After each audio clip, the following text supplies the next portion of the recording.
thing was done under the guidance of the Soviet embassy in Hanoi, and same thing I was doing in New Delhi. To my horror, I discovered that in the files where people were doomed to execution, there were names of pro-Soviet journalists with whom I was personally friendly. Pro-Soviet? Yes. They were idealistically minded leftists who made several visits to USSR, and yet the KGB decided that come revolution or drastic changes in political structure of India, they will have to go. Why is that? Because they know too much. Simply because, you see, the useful idiots, the leftists who are idealistically believing in the beauty of Soviet socialist or communist or whatever system, when they get disillusioned, they become the worst enemies. That's why my KGB instructors specifically made a point, never bother with leftists. Forget about these political prostitutes. Aim higher. This was my instruction.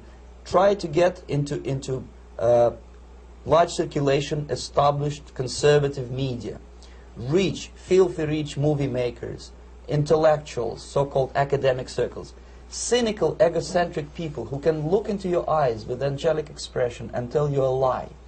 These are the most recruitable people, people who lack moral principles, who are either too greedy or too suffer from self-importance. They feel that they matter a lot. These are the people who KGB wanted very much to recruit.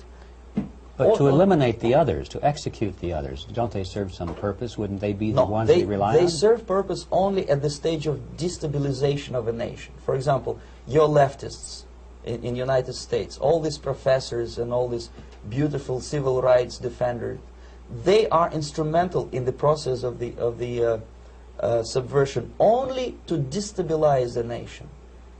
When their job is completed, they are not needed anymore. They know too much. Some of them, when they get disillusioned, when they see that Marxist-Leninists come to power, obviously they get offended. They think that they will come to power. That will never happen, of course. They will be lined up against the wall and shot. But they may turn into the most bitter enemies of Marxist-Leninists when they come to power. And that's what happened in Nicaragua. You remember most of these former Marxist-Leninists were either put to prison or one of them split, and now he's working against Sandinistas. It happened in Grenada when Maurice Bishop was already a Marxist. He was executed by a new Marxist who was more Marxist than this Marxist. Same happened in Afghanistan when first there was Taraki, he was killed by Amin, then Amin was killed by Babrak Karmal with the help of KGB. Same happened in Bangladesh when Mujibur Rahman, very pro-Soviet leftist, was assassinated by his own Marxist-Leninist military comrades. It's the same pattern everywhere. The moment they serve their purpose, all the useful idiots are either be executed entirely, all the idealistically minded Marxists, or exiled or put in prisons, like in Cuba. Many former Marxists are in Cuba, in prison. So most of the Indians who were cooperating with the Soviets, especially with our Department of Information of the USSR Embassy, were listed for execution. And when I discovered that fact, of course I was sick. I was mentally and physically sick. Well, you spoke several times before about ideological subversion. That is a phrase that I'm afraid some Americans don't fully understand. When the Soviets use the phrase ideological subversion, what do they mean by it? Ideological subversion is the process which is legitimate, overt, and open. You can see it with your own eyes. All you have to do, all American mass media has to do, is to unplug their bananas from their ears, open up their eyes, and they can see it. There is no mystery. There is nothing to do with espionage.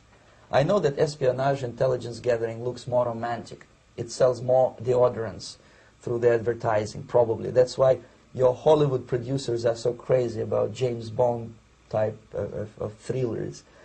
But in reality, the main emphasis of the KGB is not in the area of intelligence at all.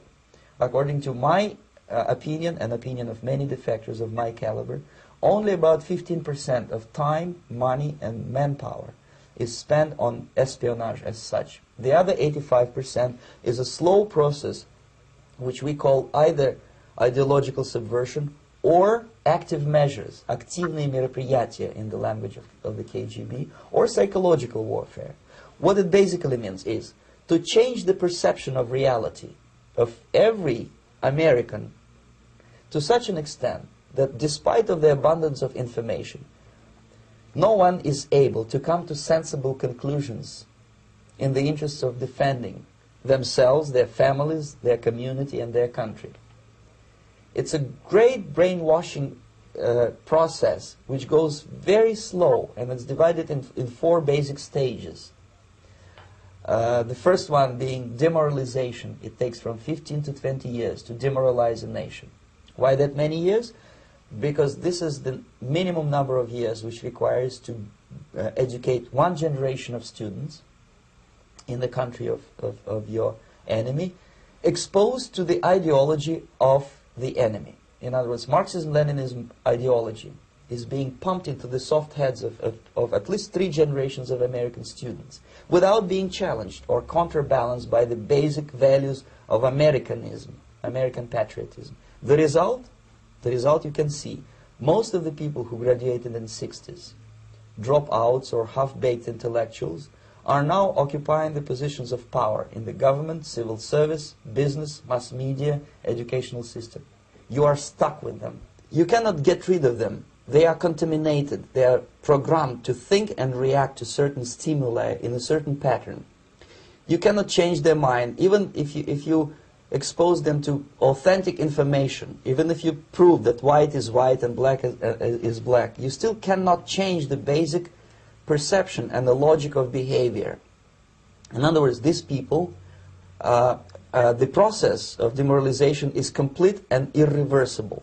To get rid society of these people, you need another 20 or 15 years to educate a new generation of patriotically minded and common sense people who would be acting in favor and in the interests of the United States society.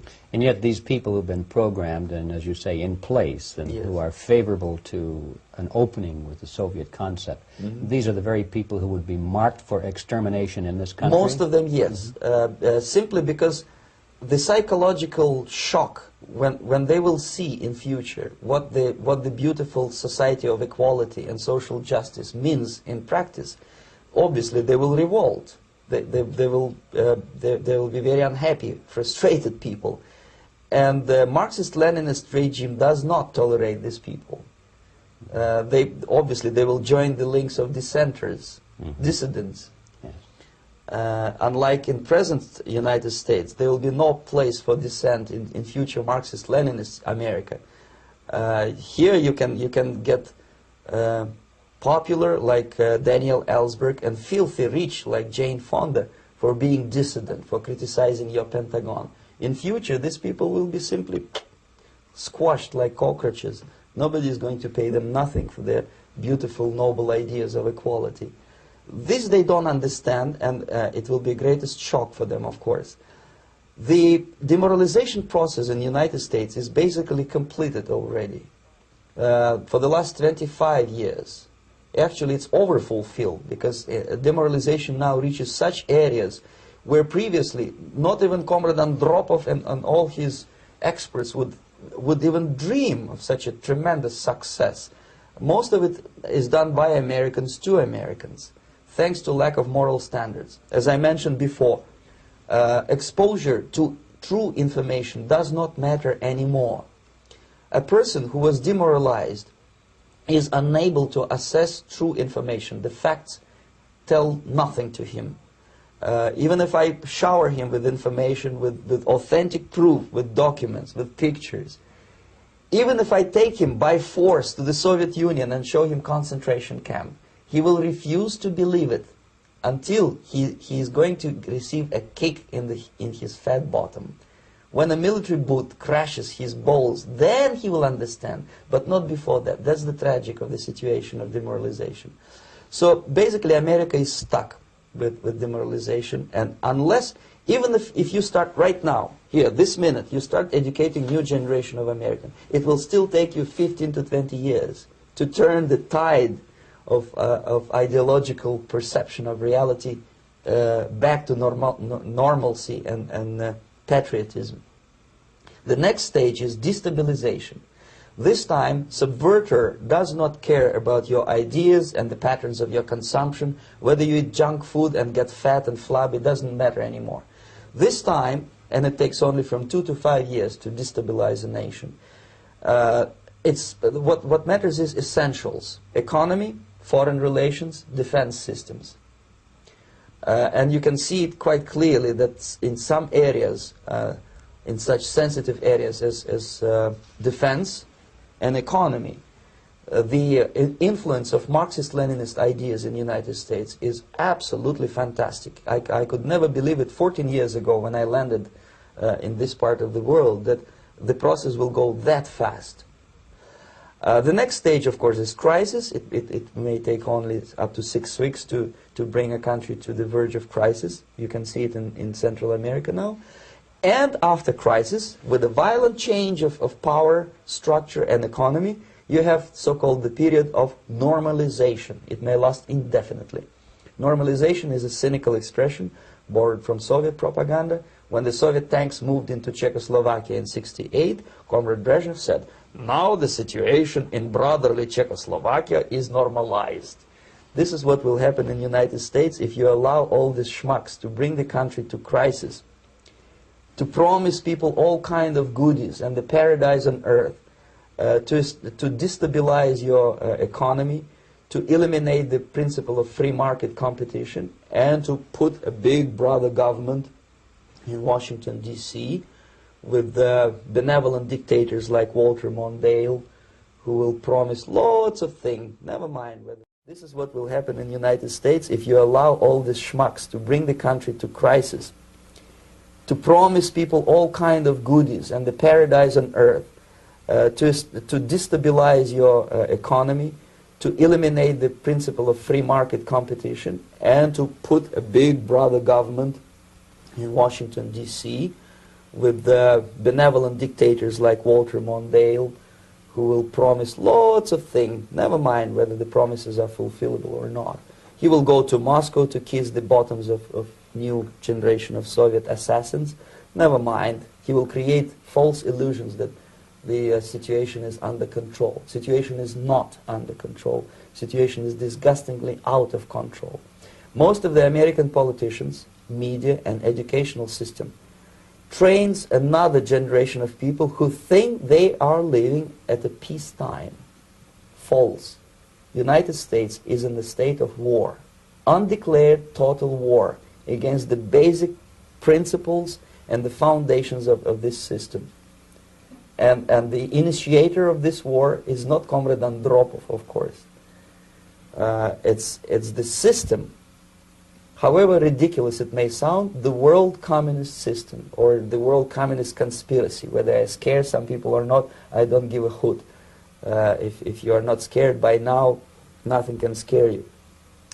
But you don't have to be paranoid about it. What actually happens now, that unlike myself, you have literally several years to live on unless the United States wake up. The time bomb is ticking. With every second, the disaster is coming closer and closer. Unlike myself, you will have nowhere to defect to, unless you want to live in Antarctica with penguins. This is it. This is the last country of freedom and possibility. Okay, so what do we do? What is your recommendation to the American people? Well, the immediate thing that comes to my mind is, of course, there must be a very strong national effort to educate people in the spirit of real patriotism, number one. Number two, to explain them the real danger of socialist, communist, whatever, welfare state, big brother government. If people will fail to grasp the impending danger of that development, nothing ever can help United States. You may kiss goodbye to your freedom, including freedoms to homosexuals, to prison inmate. All this freedom will vanish, evaporate in 5 seconds.